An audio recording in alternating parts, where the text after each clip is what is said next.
ఈరోజు మనము diagram showing AC and MC MC యొక్క రేఖల్ని మనం పటం ద్వారా తెలుసుకుంటాం. Average cost curve, marginal cost curve యొక్క రిలేషన్షిప్ని మనం డయాగ్రామ్ ద్వారా తెలుసుకుంటాం. సగటు వ్యయము, ఉపాంత వ్యయ రేఖల యొక్క సంబంధాన్ని మనము పటం ద్వారా తెలుసుకుంటాం. యావరేజ్ కాస్ట్ అంటే ఒక వస్తువుని ఒక కమోడిటీని మ్యానుఫ్యాక్చరింగ్ చేసేదానికి అయ్యే కాస్ట్. మార్జినల్ కాస్ట్ అంటే అడిషనల్గా ఒక కమోడిటీని మ్యానుఫ్యాక్చరింగ్ చేస్తే అడిషనల్గా అయ్యే కాస్ట్. ఇక్కడ marginal cost curve, average cost కర్వ్లు యూ షేప్లో ఉంటాయి. ఎందుకంటే లా ఆఫ్ వేరియబుల్ ప్రపోర్షన్ ఆధారంగా ఇవి పనిచేస్తాయి కాబట్టి ఇవి యూ షేప్లో ఉంటాయి. ఇప్పుడు ఆప్టిమమ్ అవుట్పుట్ ఏసీ కర్వ్ వచ్చి డిక్రీజ్ అవుతున్నప్పుడు నీకు మినిమం పాయింట్ వద్ద, కాన్స్టెంట్ పాయింట్ వద్ద ఈ అనేది ఉంటుంది. ఈ అనే పాయింట్ని నీకు ఆప్టిమమ్ పాయింట్ అంటారు. ఇక్కడ ఏర్పడిన అవుట్పుట్ని ఆప్టిమమ్ అవుట్పుట్ అంటారు.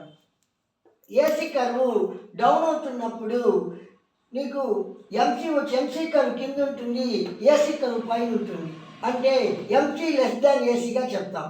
అదేవిధంగా ఏసీ కర్వ్ నీకు ఇంక్రీజ్ అవుతున్నప్పుడు ఏసీ కర్వ్ కింద ఉంటుంది, ఎంసీ కర్వ్ పైన ఉంటుంది.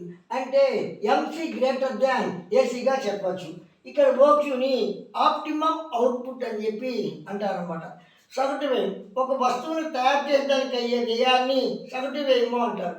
అదనంగా ఒక వస్తువును తయారు చేయడానికి అయ్యే వ్యయాన్ని ఉపాంత వ్యయము అంటారు. సగటు వ్యయ రేఖ, ఉపాంత వ్యయ రేఖ యు ఆకారంలో ఉంటాయి. అంటే చరానుపాత సూత్రం ఆధారంగా ఇది పనిచేస్తుంది కాబట్టి ఏసీ రేఖలు, ఎంసీ రేఖలు యు ఆకారంలో ఉంటాయి.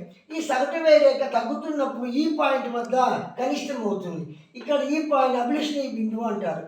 ఇక్కడ ఏర్పడిన ఉత్పత్తిని అభిలషణీయమైన ఉత్పత్తి అంటారు. ఏసీ రేఖ తగ్గుతున్నప్పుడు ఎంసీ రేఖ కింద ఉంటుంది, ఏసీ రేఖ పైన ఉంటుంది. అంటే ఎంసీ లెస్ దాన్ ఏసీ అంటారు. అదేవిధంగా ఏసీ పెరుగుతున్నప్పుడు ఎంసీ రేఖ పైన ఉంటుంది, ఏసీ రేఖ కింద ఉంటుంది. అంటే ఎంసీ గ్రేటర్ దాన్ ఏసీగా మనం చెప్పొచ్చు అనమాట. ఇక్కడ ఏర్పడిన అవుట్పుట్ని ఓక్యూ అని చెప్పి అంటాం అనమాట.